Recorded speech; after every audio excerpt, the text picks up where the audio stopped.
بسم اللہ الرحمن الرحیم۔ السلام علیکم۔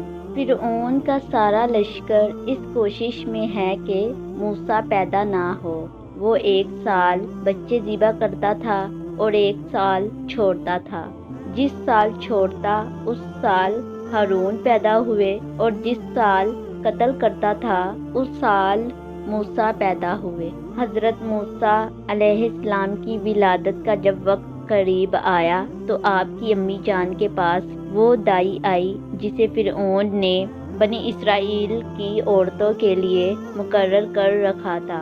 جب حضرت سیدنا موسیٰ کلیم اللہ پیدا ہوئے تو آپ کی دونوں آنکھوں کے درمیان سے نور کی کرنیں نکل رہی تھی، جن کو دیکھتے ہی دائی کا جوڑ کانپنے لگا اور اس کے دل میں حضرت سیدنا موسیٰ کلیم اللہ کی محبت پیدا ہو گئی۔ اس پر اس نے آپ کی امی جان سے کہا، میں تو اس لیے آئی تھی کہ اگر لڑکا پیدا ہوا تو اسے ذبح کی ترکیب کروں، لیکن اس بچے سے مجھے بہت محبت ہو چکی ہے، اس لیے آپ اپنے بچے کو چھپا لیجئے تاکہ فرعونیوں کو پتہ نہ لگ سکے۔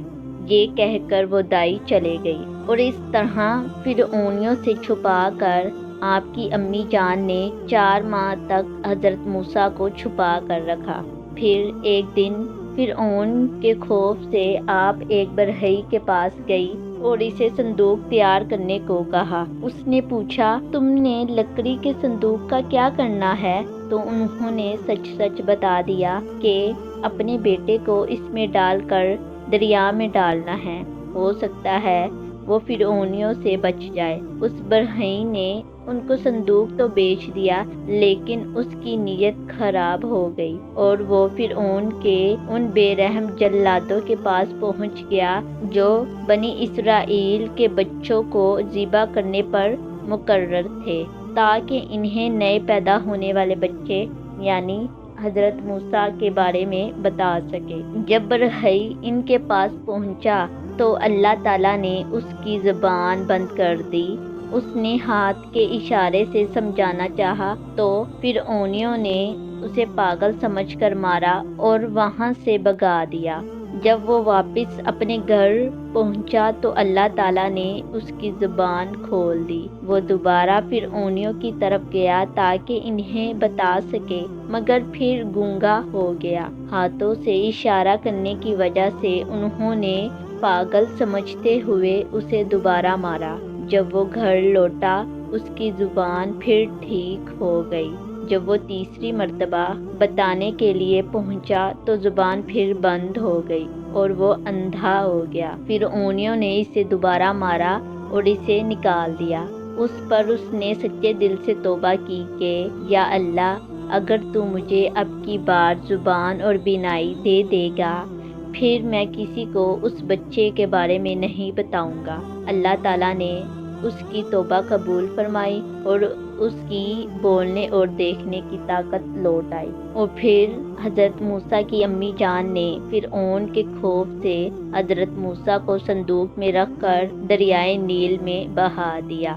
دریائے نیل سے نکل کر ایک نہر فرعون کے محل کے قریب بہتی تھی۔ یہ صندوق دریائے نیل سے بہتا ہوا نہر میں چلا گیا۔ فرعون اور اس کی بیوی حضرت بی بی آسیہ دونوں محل میں بیٹھے نہر کا نظارہ کر رہے تھے۔ جب ان دونوں نے صندوق بہتا دیکھا تو ان نوکروں کو بھیج کر وہ صندوق منگوا لیا۔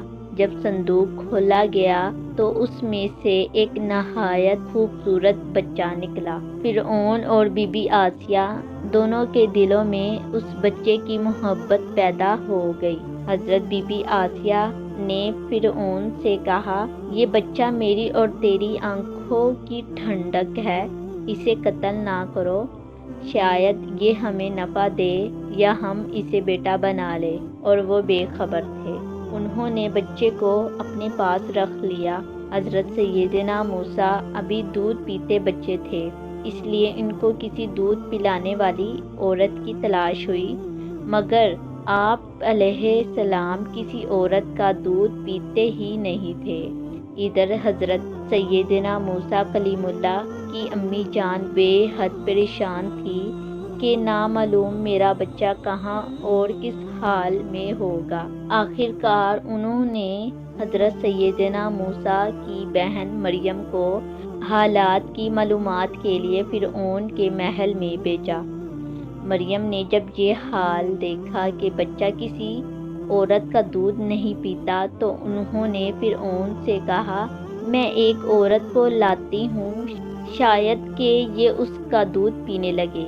چنانچہ مریم حضرت سیدنا موسیٰ کلیم اللہ کی امی جان کو فرعون کے محل میں لے گئی اور انہوں نے جیسے ہی دودھ پلایا تو آپ دودھ پینے لگے۔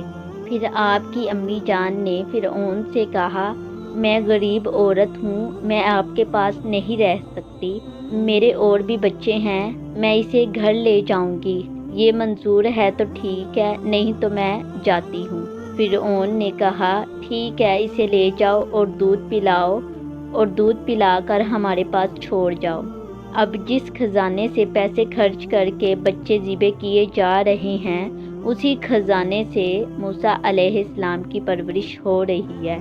اس طرح حضرت سیدنا کلیم اللہ کی امی جان کو ان کا بچھڑا ہوا بیٹا مل گیا۔